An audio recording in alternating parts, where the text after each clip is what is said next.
Deputy Director Pernille Ironside today. This is a seminar that I've been hoping to have for quite some time. We've actually known each other quite a while, since high school, and I can say Pernille is one of those people that, back when we used to be able to have those Christmas time lunches, because people used to be able to travel and eat together, we'd all sort of talk about our lives, and then Pernille would talk about what she's doing, and then we'd all kind of, wow. But this is amazing. I'm just so happy to have you here today. Pernille was born and raised in Edmonton, and I would say is certainly one of Harry Ainley High School's most distinguished alumni. She has a long history with the University of Alberta, as she was just saying, sort of growing up on campus with both parents as faculty members and subsequently department chairs. Pernille obtained a degree from the U of A in Commerce and Law, as well as a master's in law from Columbia University in New York, with a specialization in international human rights, humanitarian law, comparative law, and transitional justice. And she describes herself as a humanitarian, human rights advocate, and international civil servant with the United Nations. Since January 2020, she's been serving as UNICEF's Deputy Director of the Division of Data, Analytics, Planning, and Monitoring at UNICEF headquarters in New York, and oversees the work on strategic planning, monitoring, implementation, and reporting. Prior to this, she was UNICEF's deputy representative in Nigeria. Before that, she was chief of field operations in Iraq, based in Baghdad. And I think it was right around then that we had that talk, and I just kind of, okay, the U of A has to hear about this, where she led efforts to deliver humanitarian assistance to vulnerable children and their families across Iraq. From 2013 to 2015, she served as UNICEF's Chief of Field Office in the Gaza Strip, for which she and her team were awarded an internal UNICEF Staff Team Award for their humanitarian action during the 51-day conflict in Gaza in 2014. Prior to her work with UNICEF, Ms. Ironside held positions at the UN Peacekeeping Mission in the DRC, the UN Office for Coordination of Humanitarian Affairs in New York, Canadian Human Rights Commission. The list goes on. I'm so pleased to have you here, and I can't wait to hear what you have to talk to us about today. Thank you so much, Joel, and it's an immense pleasure. I don't have very many opportunities to connect with the U of A these days, although I did during International Week in February, and I'm just delighted that you invited me for this. I think you'll all note that in that in my bio, there is no mention of a medical profession, so that the expertise lies with you with regard to what I'm going to talk about today. But I would say that I've spent over half of my career in Africa and the Middle East, and in a variety of countries, and just last year, right before the pandemic hit, took up this current assignment back at our headquarters here in New York. And I have a 3-year-old with me, so my son. So that's one of the reasons to come back to a little closer to Canada. Little did I know I wouldn't be able to visit them yet, but that's we've all been impacted in different ways. So what I thought I would focus on today and is looking at the impact of COVID in regards to the world's children. You will all have been experiencing it firsthand within your own homes and families, and then no doubt also in relation to your medical perspectives. And so I hope to kind of bring out a different, broader dimension for you that that is hopefully engaging and that you'll find of interest and kind of see what's happening in the kind of quote unquote the development in humanitarian space, particularly in terms of ensuring that there's both readiness and a response that's being with equitable access and preparation for the vaccine rollout. So what I am going to share with you is these are official UNICEF slides and so forth. I am not a COVID expert, so there is a little bit of a caveat there. However, I am comfortable representing the organization, and if there's some questions I can answer, I'm happy to follow up with you as well afterwards. So Joel has kindly agreed to help me with sharing a few slides. I've only got, there's 9 in total, so I promise you that this is about 15 minutes or so, and the 9 include this slide and the thank you slide at the end. So we're really, I'm looking at, kind of an introduction. And then at the end, I've also got a really short 1-minute video that I'd like to share, just to also convey the energy that's buzzing right now throughout UNICEF worldwide in terms of the delivery in the work that's happening in our field offices. And I probably should preface, in case you're not familiar with the UN Children's Fund, we work in 140 countries, so very extensive. We've got about 15,000 staff, the majority of whom are also in these 140 countries, with some also at the global level here at our headquarters in New York, as well as our second smaller headquarters in Geneva, and some satellite offices, including our state-of-the-art supply division headquarters in Copenhagen, which you'll hear a little bit more about shortly.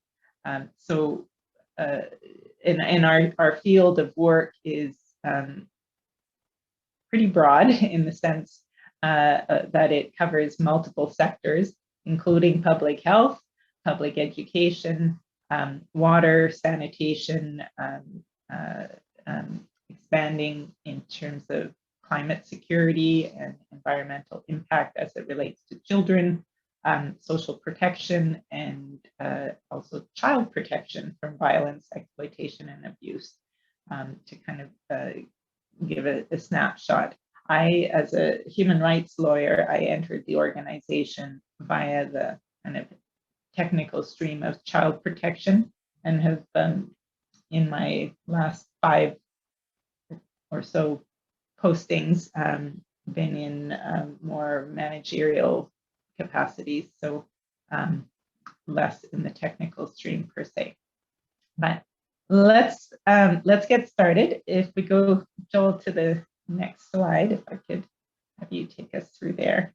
I won't dwell on this very much, because you're all very familiar, with the overall kind of impact. But I do want to say what I'd like to kind of highlight is the specific interruption that the pandemic has had in terms of their impact on children. For example, on nutrition, it's left about 7 million or more children at risk of suffering acute malnutrition. There's been disruptions in terms of routine immunizations, particularly of concern in relation to the 148 million children at risk of measles. On education, no doubt you've experienced some of this yourselves if you're parents, but yeah, the pandemic has clearly resulted in absolutely massive disruptions to education. In fact, the largest disruption in history, and specifically in relation to girls who are in the either pre-primary up until secondary school. There's about over 7.6 million girls who are at risk of not returning to school as a result of the pandemic. So that's just to, in addition to the school closures that have affected about 1.6 billion learners, really in virtually all countries. 190 is what we what we have the data for. And so absolutely massive impact on multiple levels, which has merited a multi-pronged response as well, which I'll come to in the next slide. So what has that meant in terms of the priorities of this multi-sectoral response to a public health emergency for UNICEF? Firstly, it's meant supporting the public health response to reduce transmission and mortality, including through interventions that are reaching communities with life-saving information and activities that promote healthy and safe lifestyles, and which have been key to helping halt the spread of the pandemic in terms of infection prevention and control. A huge amount of effort in terms of training frontline health workers, about 3.4 million of them so far, provision of supplies to health centers and essential service locations. About 2.1 million health workers have been provided, for example, with PPE, and then access to safe water, sanitation, and hygiene services and supplies for people in particularly high or vulnerable locations. A second priority has been looking at the continuity of basic services. So there's been a number that have required adaptation to ensure continuity, and this is included through both remote and mobile health and nutrition teams, online or remote education programs, online or telephone sessions for counseling on gender-based violence, trainings of health workers in terms of how to provide online care and support, and how to also clean and disinfect supplies of PPE for frontline staff. So a lot of effort in terms of continuity and increasing support to national systems with trainings and capacity buildings, as well as financial support. A third major priority has been in terms of establishing that the pandemic is also a child rights crisis, and working to protect kind of years of development progress that has been made in terms of protecting the most marginalized and vulnerable, especially girls and women there. And I'll come a little bit more into that in just a moment. And then also, last but not least, a priority in terms of supporting the access to COVID-19 tools through the Accelerator Partnership, which I'll come back to in the second last slide as well. Next slide. As you might imagine, there's been a lot of challenges with this.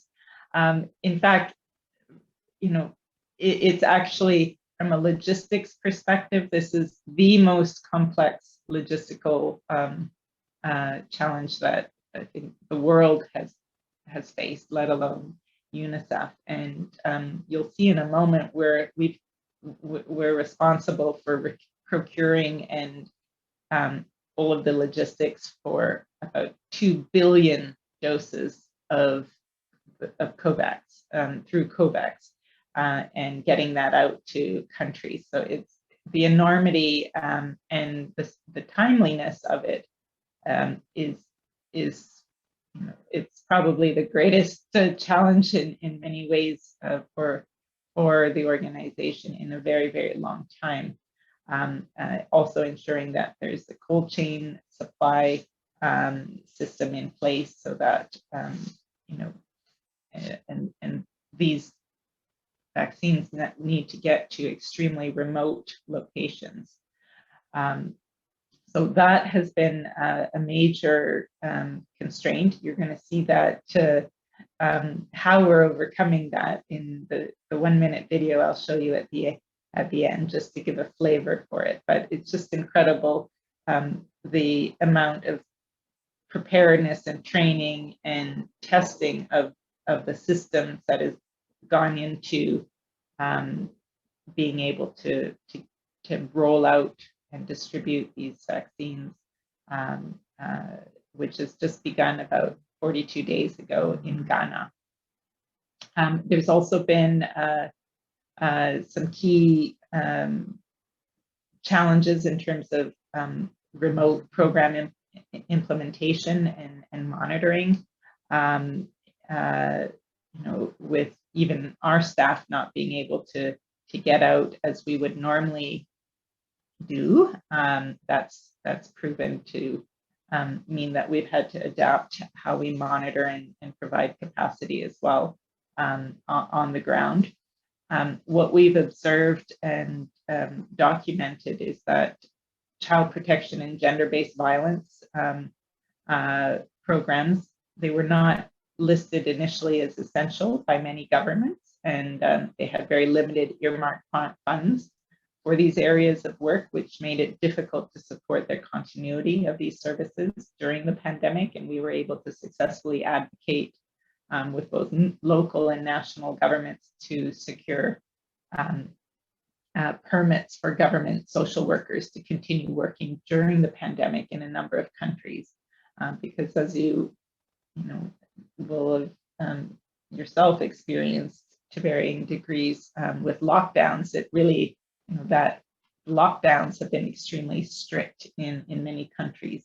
And yet, this is a time when the impact on women and girls has been disproportionate, whether it's been in terms of caregiving burdens and the rates of gender-based violence that have risen, unfortunately. Probably also in Canada, but certainly in many of the countries in which UNICEF has direct programs as well. And so being able to also leverage resources for gender-related priorities globally during the pandemic has been one of UNICEF's approaches to addressing the pandemic. Next slide. So just a sense of what we're learning as a result of all of this. The importance of preparedness in all sectors, and especially in the pandemic preparedness, together with other agencies, governments, our partners, has really kind of hit home.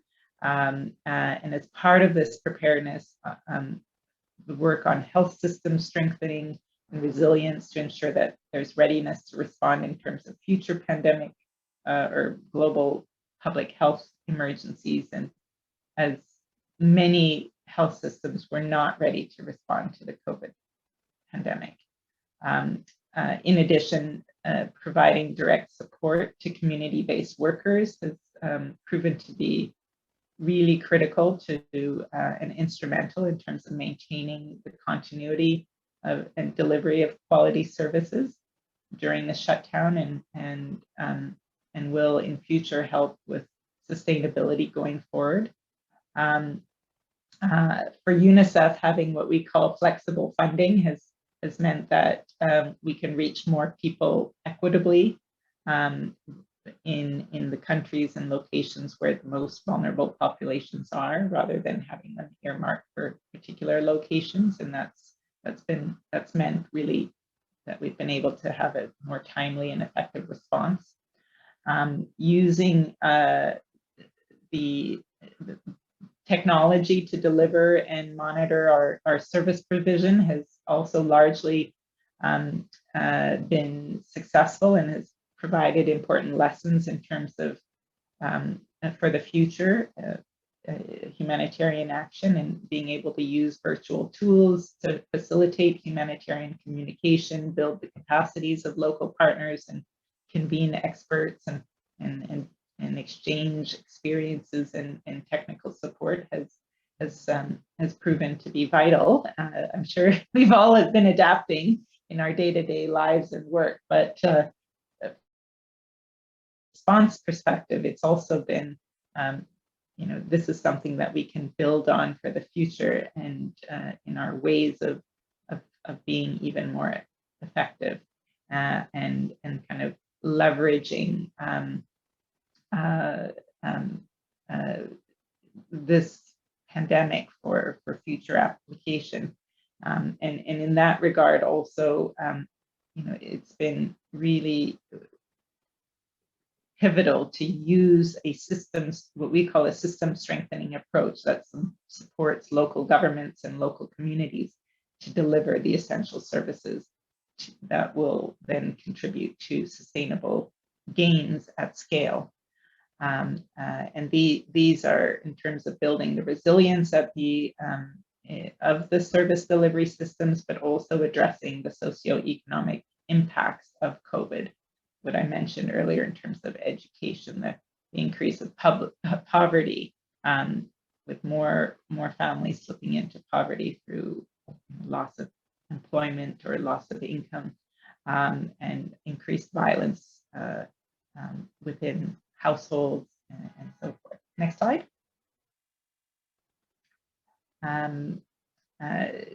So in terms of kind of where do we, how is this shaping the future of UNICEF's programming? And it's funny, this is really the point of intersection with my current job, because I'm in the process of developing our organization's new strategic plan, which will see us through this decade of action. If you're familiar with UN parlance, right to 2030, when the world is meant to deliver on the Sustainable Development Goals, or the SDGs. And we've been reflecting a lot in terms of how UNICEF's strategic plan needs to not just respond to COVID, but help the world to recover and build on the lessons that and the investments that have been made in terms of the response to date. And so one of the things that COVID has shed a light on is just the multiple forms of exclusion of marginalized groups and the most vulnerable, particularly children and women, and what they face on it in their daily lives, because COVID, as I mentioned a moment ago, has really disproportionately impacted those with less income, those with limited access to healthcare and other basic services or social protection, and it's proving once again the need to reinforce UNICEF's mandate to protect and promote rights as a fundamental principle across all that we do.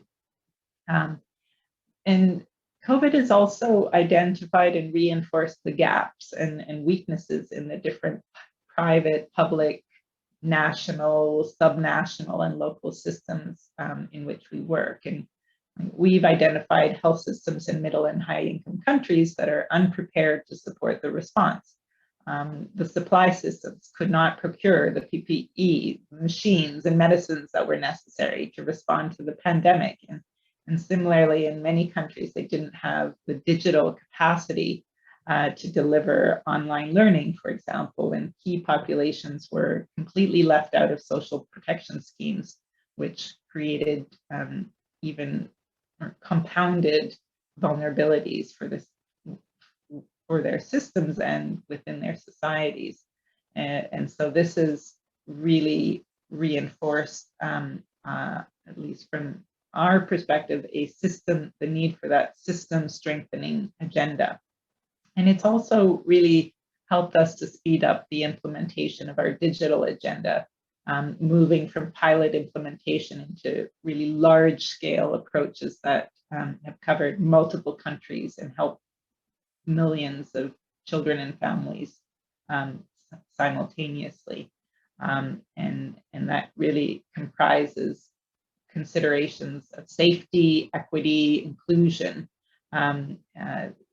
as guiding principles of how we work. And then having a really multi-sectoral approach or support to parents and caregivers has equally become very prominent as a result of the pandemic, and through various platforms, being able to work with parents and caregivers directly to help them cope with the crisis, and be able to positively support their children. And similarly, we've had a expansion of our mental health approach, which has grown in importance and has really matured in a very short period of time, making it one of the priorities for our new strategic plan. So those are just some of the aspects that are kind of how we're taking this forward. Let me move to the next slide, which is the penultimate one.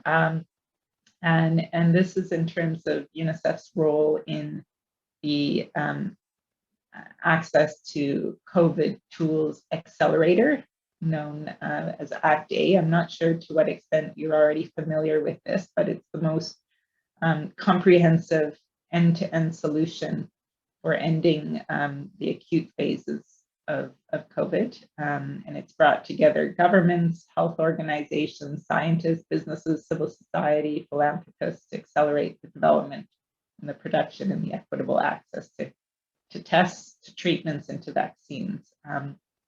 It was initiated in April of last year, so just exactly a year ago, and really with the collective goal of both reducing mortality and getting a vaccine out, effective vaccines out as quickly as possible.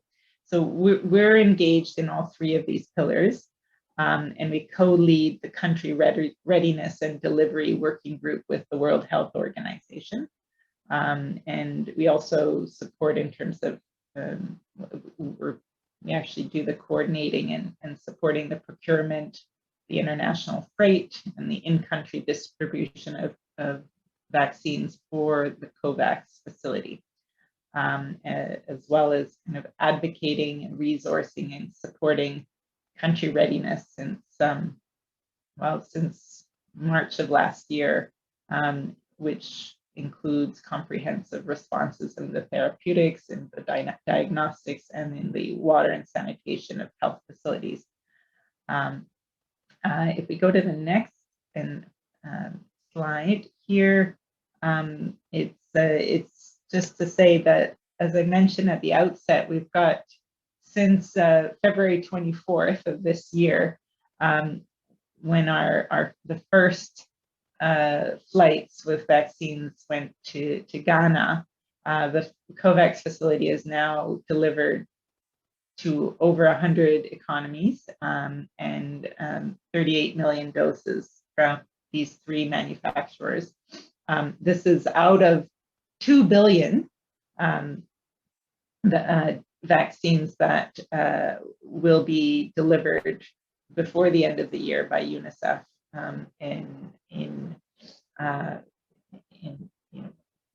quite literally worldwide. And I think when you appreciate the sheer volume, but also the remoteness of many of the locations and populations who need to be reached, it's absolutely staggering. And so,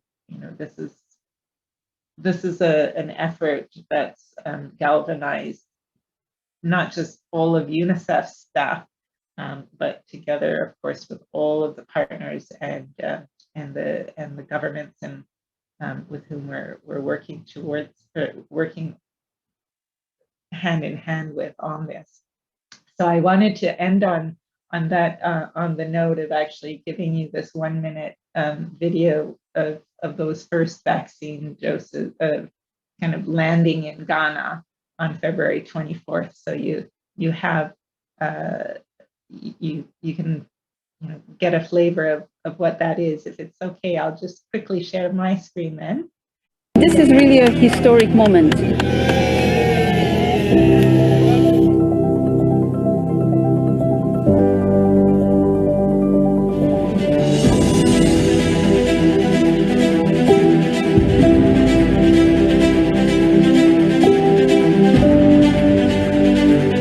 Very happy to receive the first batch of COVID-19 vaccines through the COVAX facility.